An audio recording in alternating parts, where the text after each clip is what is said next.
It's Tuesday, September 19th, 2017, and a brand new Overwatch patch has hit live, including some major changes for Mercy, D.Va, and the new map, JunkerTown.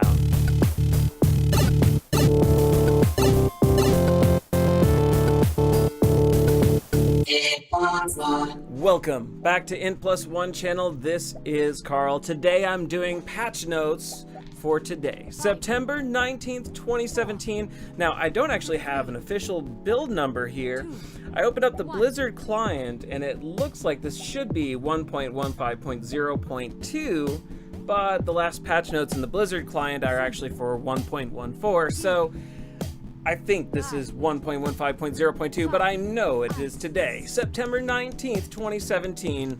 A new patch has hit live, and this patch actually includes a lot of things that have been going on the PTR for the last month.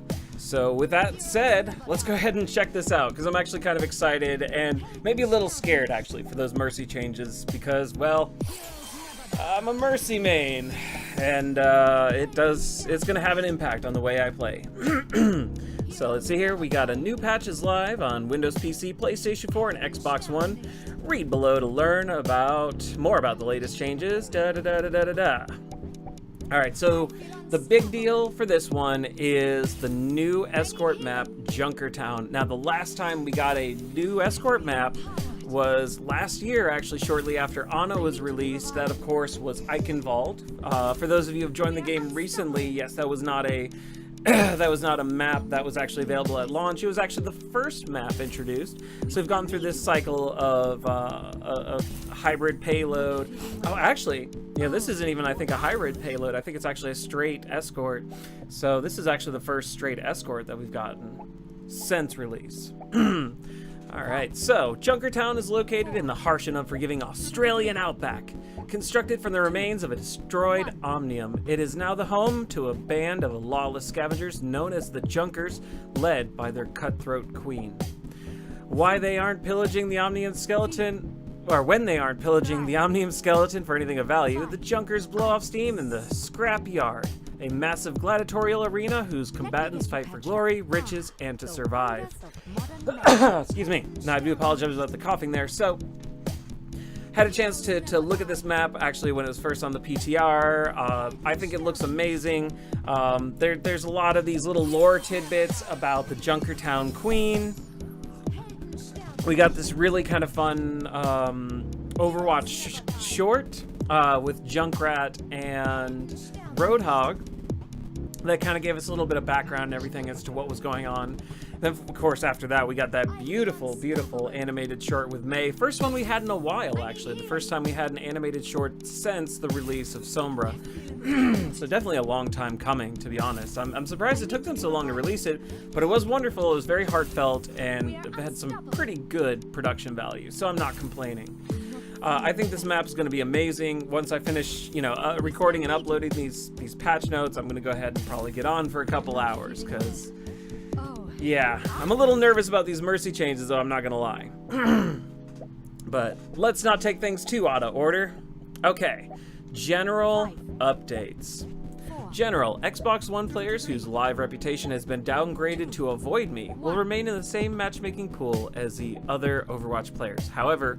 However's, actually, they will no longer be able to use in-game voice communication. That's interesting. I know that Jeff Kaplan has sort of broached the topic of toxicity in the game. But now, I've started to realize something, though, because I don't consider myself a toxic player, but at the same time, I can get frustrated, just like any other human being. And I hope that things don't get too aggressive with this purge of toxicity, right? Because to some degree, disappointment has to happen, right? When you have one team versus another team, one team is going to win. Well, that's not guaranteed. I suppose you could always draw. And I do have a fair number of draws on my profile. But for most games, there's going to be a clear team winner, clear team loser, and after a while, hitting a couple losses in a row, yeah, it can kind of hurt. You can get a tiny bit of what people these days seem to call toxic. I don't actually consider that toxic, though. I think it's sort of venting and experiencing frustration, and I don't necessarily look at that as a terrible thing. So I don't want this to be overly aggressive with the sort of the reporting and the toxicity and all these changes that Blizzard wants to make to the game, because the game is fundamentally fun, but at the same time, a lot of people, yes, you're not going to respond positively to mounting losses over time. I said my piece on that, though. We'll see how that evolves. All right, mystery heroes. Players will no longer see the assemble your team screen at the beginning of a game.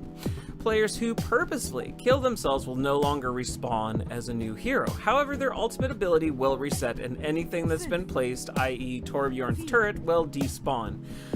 So one of the things about mystery heroes is that per the game mode, right, you're supposed to have a random character or a pseudo-random character.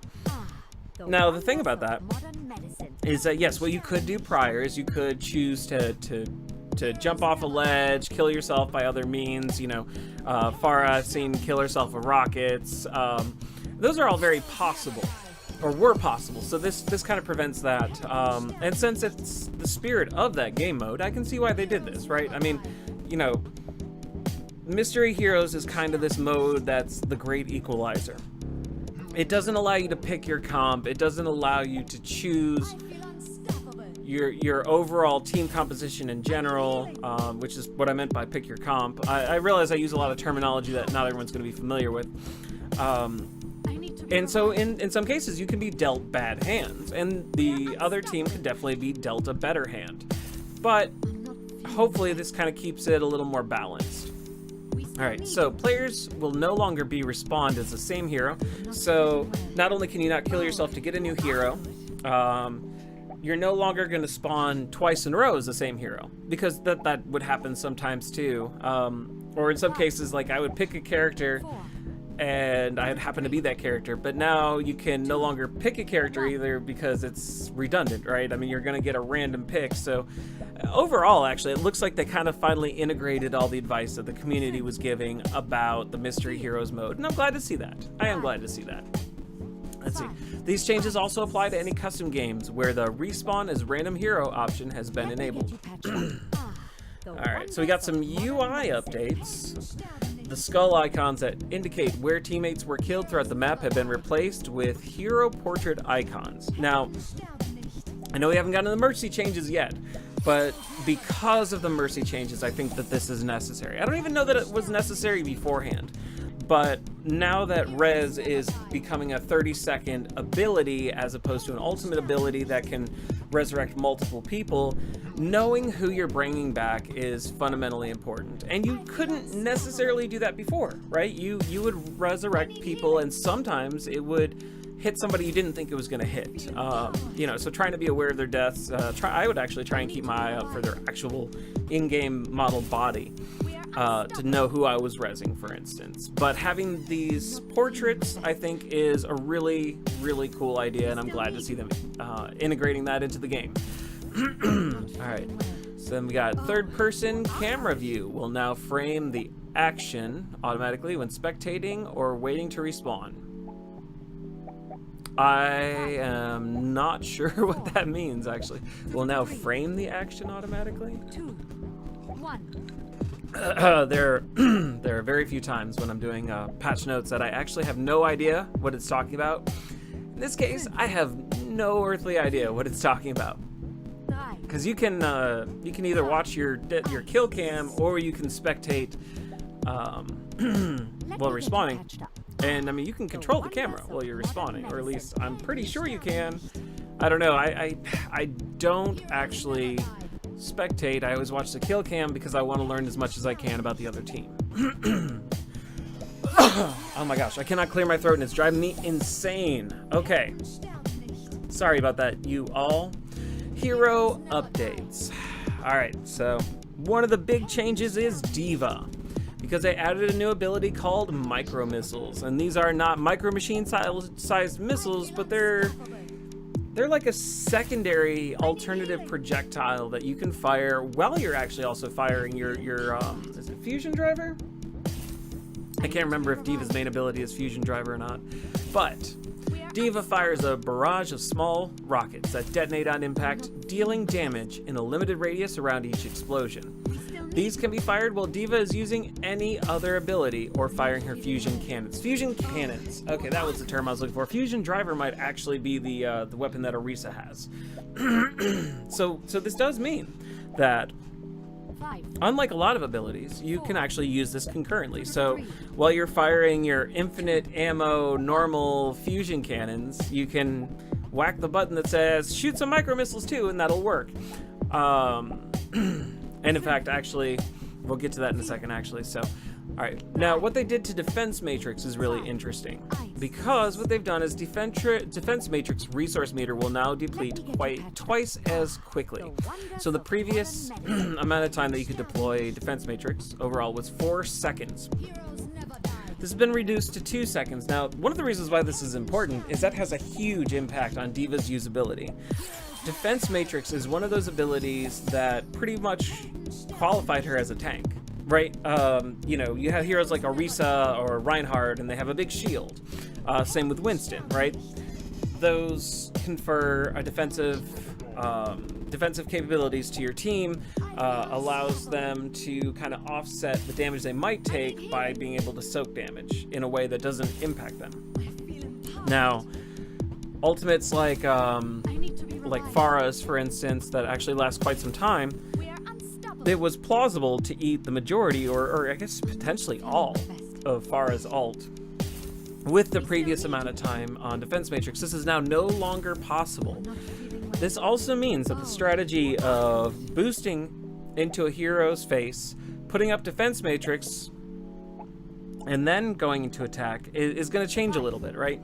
I mean, you could boost up, put down Defense Matrix in front of a bastion, right? And you could soak that ammo for a while. It wasn't going to hit you.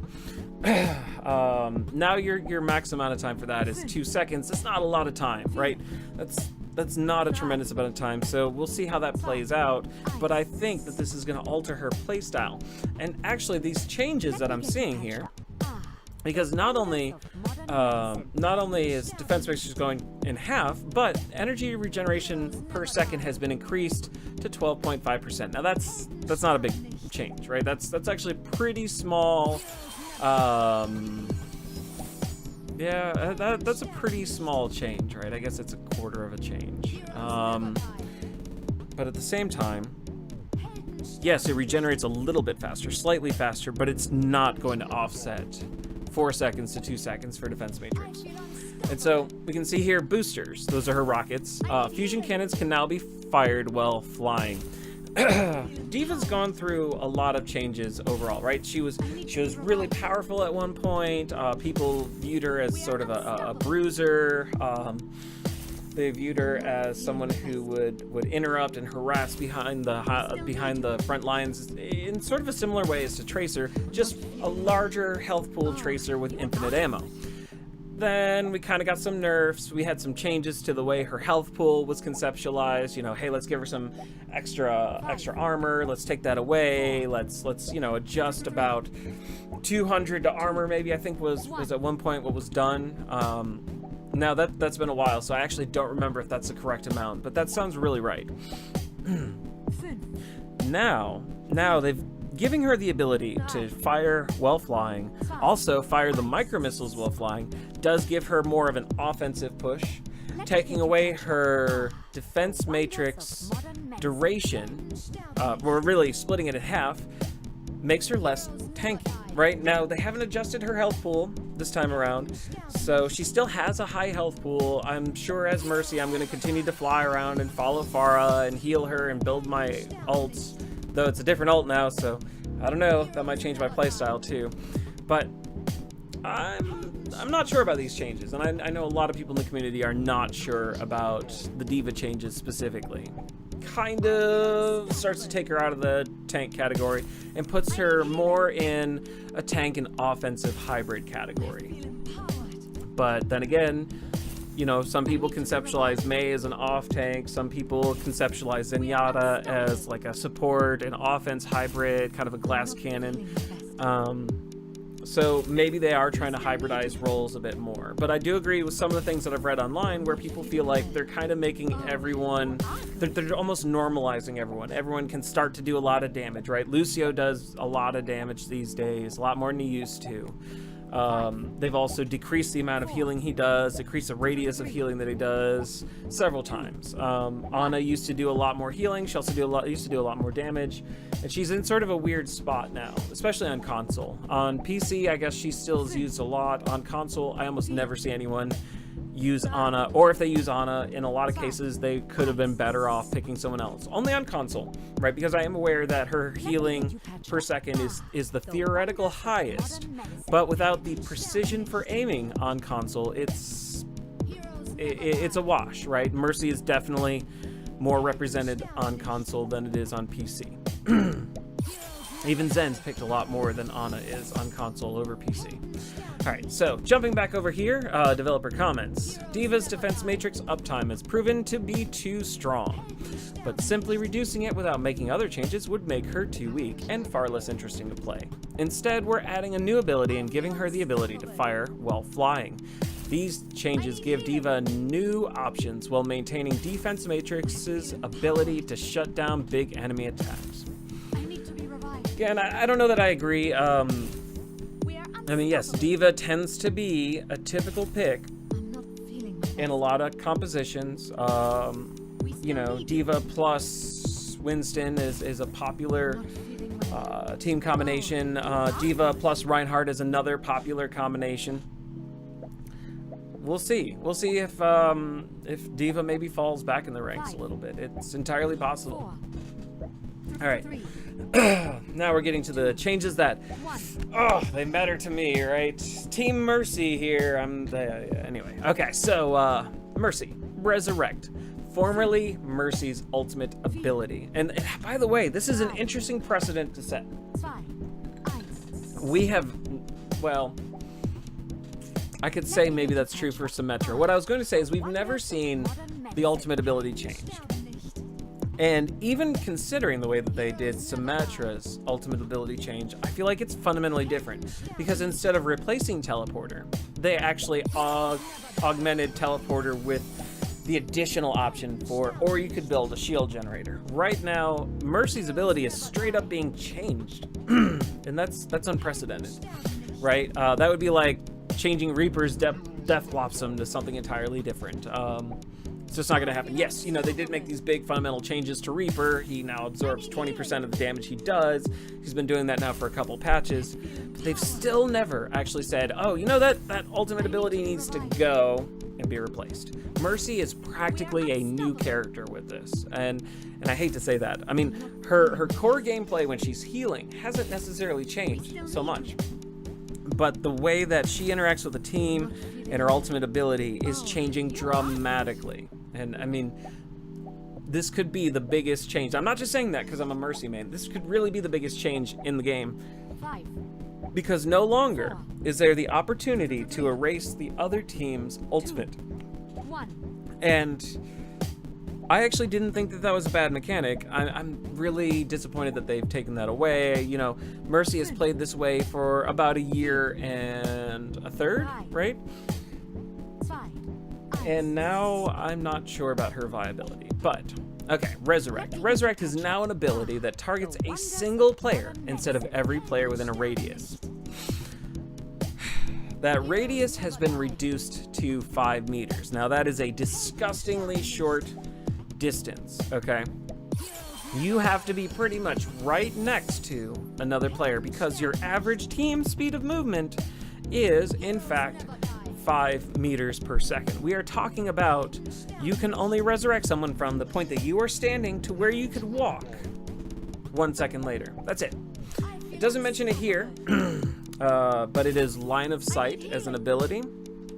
That means that you cannot resurrect between a wall unless that's changed, but I don't believe so. It's not mentioned here, but I was reading a lot about it, and it could have been changed for this patch. It's not actually even really addressed here, so maybe they didn't think it's important, but 5 meters is very, very short. I need to stress how short this is because not only is it not possible to fly in and res someone from a little bit of a safe distance, I'm going to skip down one, and I'm going to say we're looking at the Mercy is no longer granted invulnerability while Resurrect is active. Now, this is not something that's been a part of her kit forever, right? She did not launch with these invincibility frames for herself, just the teammates just she resurrected, so that's not a big change there.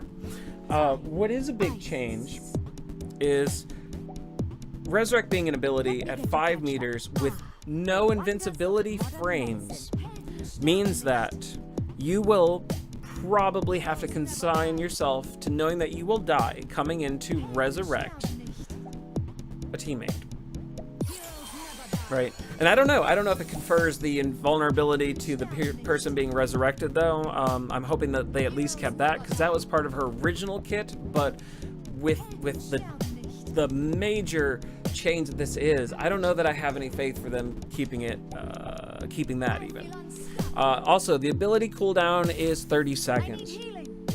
Now, I check my stats a lot at this website called masteroverwatch.com. Apparently, my average for resurrecting per person is that I resurrect an average of 0.52 people. What is it? Every minute. So this actually, from a statistical standpoint, does put it in line with how many people I usually resurrect, adjusted over time. 5, 4. It's just 3.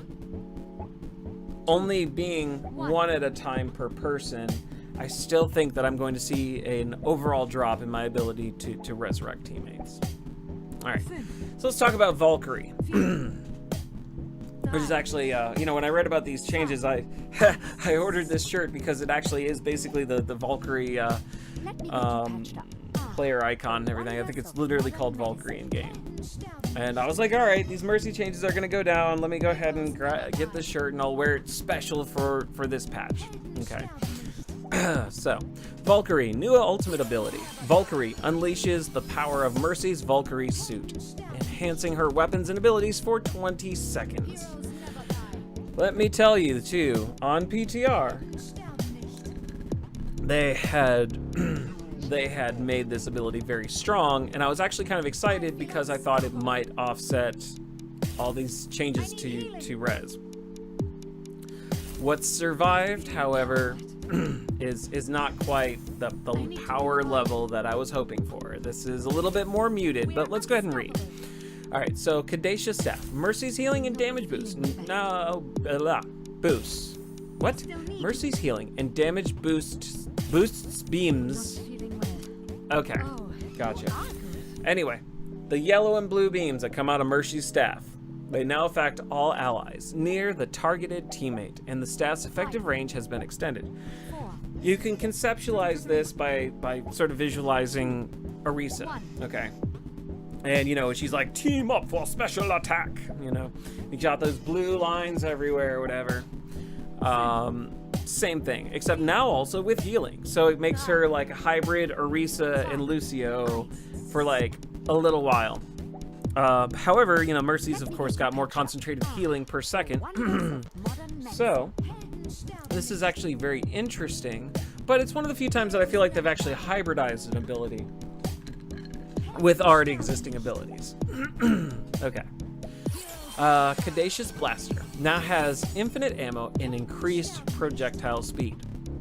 The way you can conceptualize this is what people call Baby D.Va, D.Va out of mech, or just, that annoying girl who's gonna get back into her mech. Man, I'm just terrible at jokes. Anyway, so look, yeah, it's gonna be a lot faster instead of, it's gonna be da-da-da-da-da-da-da. The Guardian Angel will also get an increased range and movement speed. I would actually not mind an in general Guardian Angel increase in range, to be honest. I really like that idea. But 20 seconds every, I don't know how long it takes to build this ultimate. I'm hoping that the charge rate's going to be about the same. Alright, now. Resurrect. this does work in tandem with the resurrect ability. 1. And now, as soon as you activate Valkyrie, the cooldown is instantly reset. And then also, Fear. it's reduced to 10 seconds after the initial cast. The initial cast being of resurrect is what I think that means. So, what you could do is you could theoretically resurrect someone, then ult, jump over, resurrect someone else. Then 10 seconds later, you could resurrect a third person. This is the only way, the only plausible way in which you can get 3 reses within a theoretical 31 seconds, right? That's assuming everything works perfect. You know, this would be major skill right here.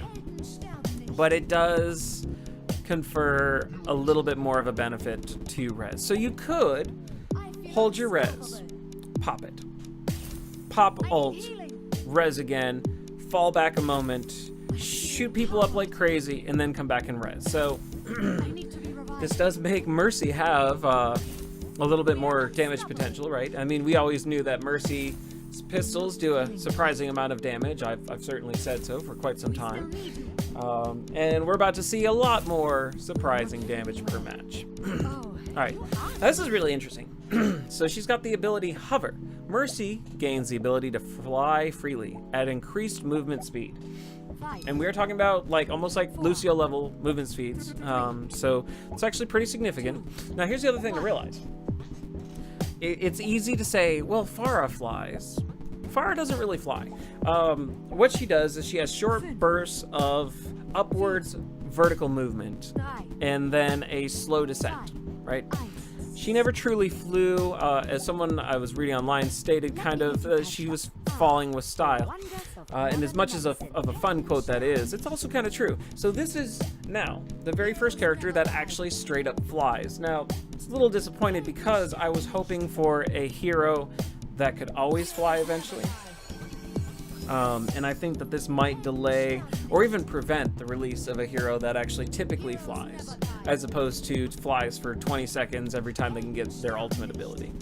I digress though. We'll see how this works. Finally, regeneration passive is no longer interrupted when Mercy takes damage.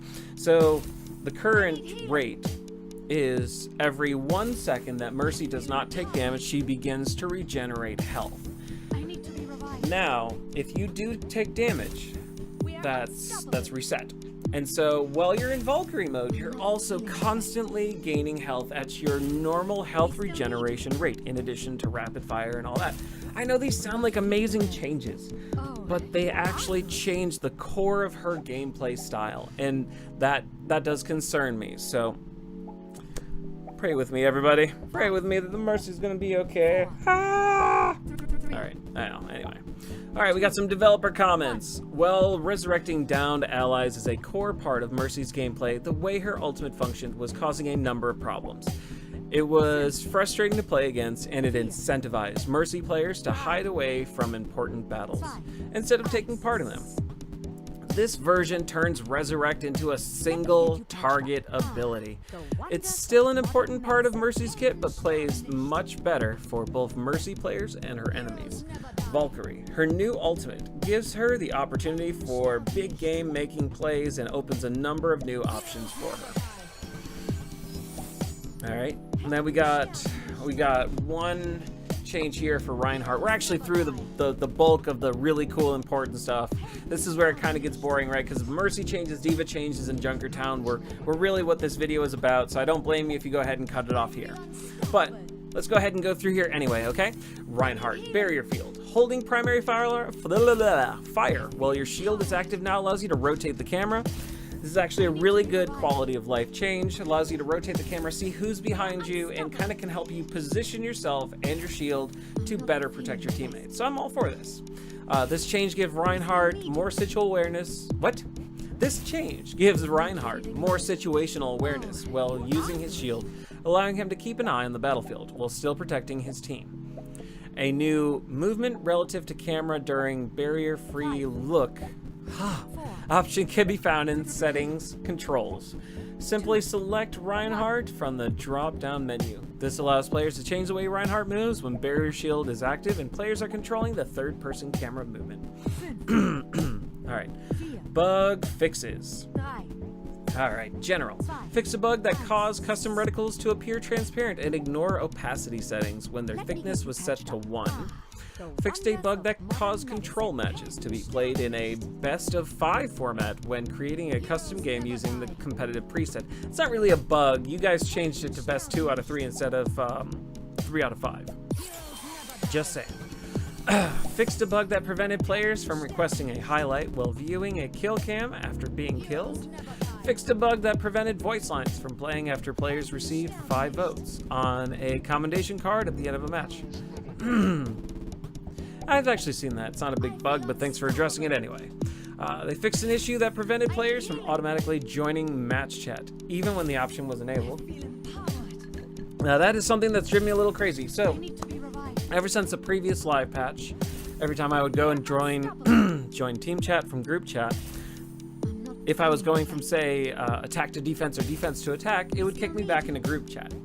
So I'm hoping that that's what they mean that they fixed, because that was bothersome, because sometimes not everyone remembers to switch back over. And so you'd be communicating with your team, and then they'd never come back, because they never noticed that their name was green instead of blue for some reason. Let's see here. Fixed a bug that prevented players from receiving the perfect round indicator after an elimination game if they received a temporary health boost from an ability, e.g. Lucio's sound barrier. Fixed a bug that caused the aim ease in setting to affect controller input too aggressively when the thumbstick was deflected diagonally? I don't know. Alright, I don't know what they mean by deflected diagonally, but that's okay. Deathmatch. Fixed an issue that prevented the entire team deathmatch description from being displayed in the info section. Fixed a bug that occasionally caused incorrect announcer VO to play in highlights captured during deathmatch games. And fixed a bug that allowed Junkrat to destroy his own steel traps with concussion mines. That's interesting. I have not seen that before. I don't play a lot of deathmatch. I did personally find that Old Mercy wasn't a lot of fun to play in deathmatch, but Zenyatta is. Oh my gosh, Zen's amazing in that mode. Alright. Heroes. Fixed a bug that occasionally caused the hero's Psy voice line to play when respawning. Wait, that's a bug? I always thought that was supposed to happen, but okay. Fixed a bug that interrupted the animation on Anna's eye during the beach ball emote with her Captain Amari skin equipped. Fixed a bug that prevented Doomfist from being knocked back when his Rocket Punch ability was being used. Fixed a bug that allowed Doomfist's Rocket Punch to hit players through the taxi on King's Row. Fixed a bug that caused a pair of pink fuzzy dice to mysteriously float onto the screen when viewing D.Va's weapon in the hero gallery if her cruiser skin was equipped. Fixed an issue that caused the golden tint of Junkrat's weapon to appear dull when his fireworks skin was equipped. Fixed a bug that gave Junkrat's Riptire a speed boost when players wall jumped on ledges. I thought that was actually intended, because I know that they increased the speed at one point of Riptire.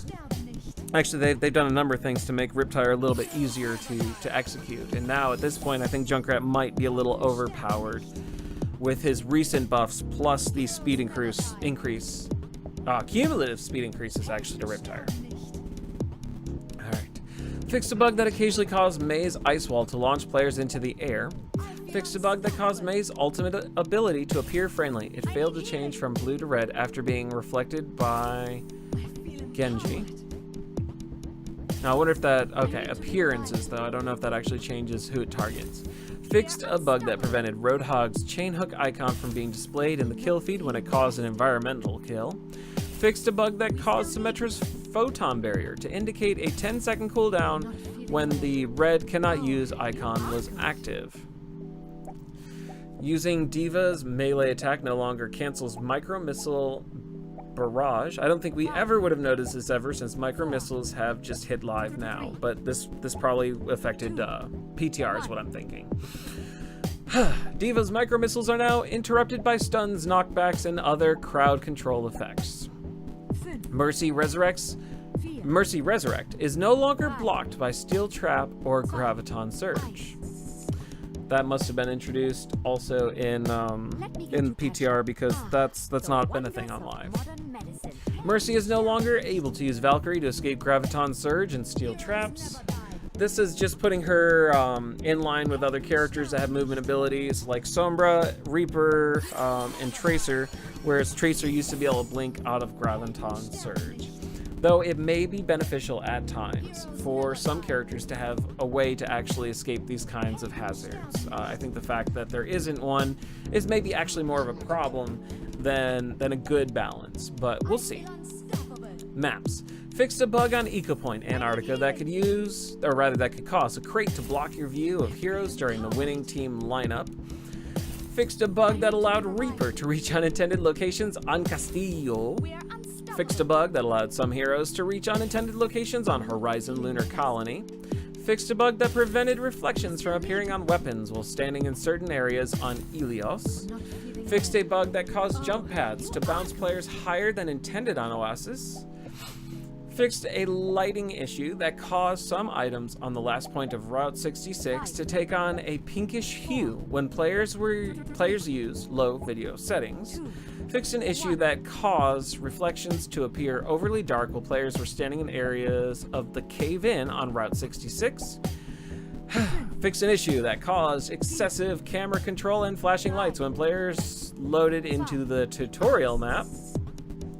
Fixed a bug that prevented plated railings from being properly destroyed by weapons fire on Volskaya Industries.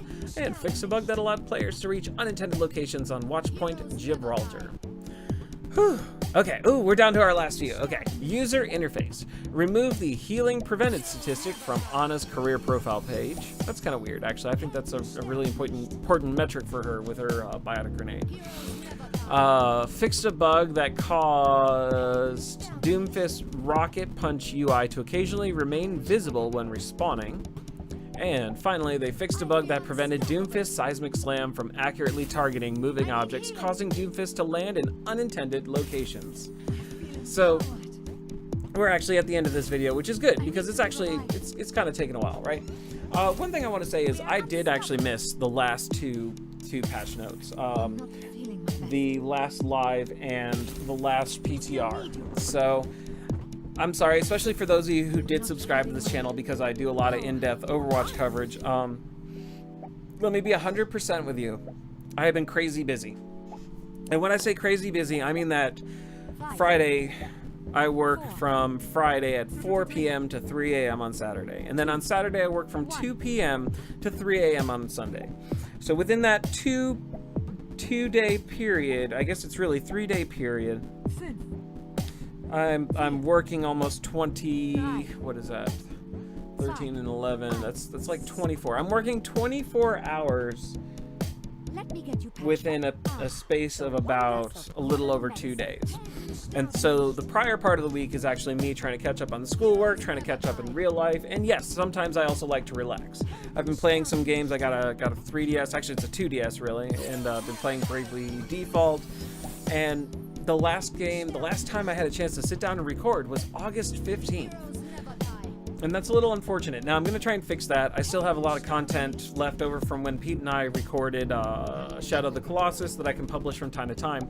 But I'm actually hitting a point where my life is becoming so busy, it's actually very difficult for me to do this. So I'm taking a huge chunk of time out of my day when I need to get some schoolwork done and other important things because I wanted to make sure that I didn't continue to have this big giant gap, okay? I'm also going to try and bring some more, I don't know, non-gaming related content maybe is what I'm looking for. Not necessarily that, because I mean, I do, almost all the content on here is gaming related. I do actually want to broaden that very soon, but I also recognize that I realistically don't have the time, not with this job, not with school. But the only way I'm going to have a ton of time is if I got let go of my job or something, which could totally happen actually. It's a very, very complex job, and it's going through some very interesting changes within this month that could result in me having to look for additional work, and could actually result in me having extra time, so who knows. But I want to thank you for joining me for this video. I know it was a little bit longer, but there's a lot to cover, and you know, please, you know, let me know what you think about these videos, right? I do want feedback. I make these videos in particular because a lot of people do actually watch them, disproportionately so against all the other content that I make are my patch note videos. So I like to keep them intelligent. I like to keep them sort of conversational. My style, my presentation style is actually closer to how I would have this conversation with an individual rather than, you know, just like a newscaster, right? Because I actually want to create discourse. Now the problem is it's very difficult to create discourse when you're talking to yourself. However, I do talk to myself just enough in real life to where I have a good amount of experience. So with that said, if you enjoyed this video, go ahead and give it a like. If you have any comments, go ahead and give me some comments. And hey, if you haven't subscribed yet, we are at 186 subscribers. It is September 19th, 2017. I think that there's a very good chance that I can hit an additional 14 subscribers by the end of the year. In fact, actually, subscription rates have dropped significantly, and I'm still at 186. So that does give me some hope. 1. With that said, hey, let's keep doing the thing, and I'll see you next time.